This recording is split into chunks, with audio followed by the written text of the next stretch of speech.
Če gre dobro gospodarstvu, gre lahko bolje tudi vsem nam in naši čudoviti državi. Ja, tudi to stalno ponavljam. Kot predsednica republike imam dolžnost, da spodbujam dialog med državo, gospodarstvom in predstavniki zaposlenih.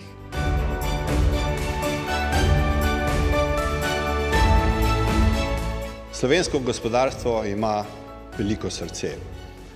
Podjetniki skupaj z zaposlenimi to dokazujete s predanostjo družbi, ko vlagate in podpirate kulturo, šport, lokalne skupnosti in dobrodelnosti.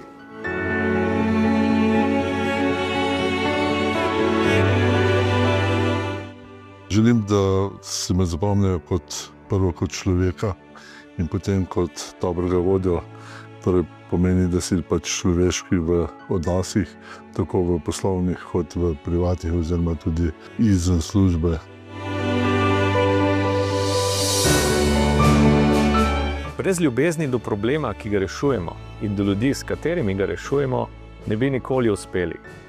Mi smo zaljubljeni v izboljševanje zdravstva. Ljubezen je potrpežljiva in v podjetništvu moramo biti potrpežljivi do sodelavcev, partnerjev, okolja, ne nazadnje do svojih izdelkov. Delo dobi smisel, ko ga vodi srce. Moj srčni odtis pa upam, da je in bo to, da ni nerešljivih situacij, da tehnologija lahko res pomaga človeku, tudi tam, kjer je najbolj ranljiv.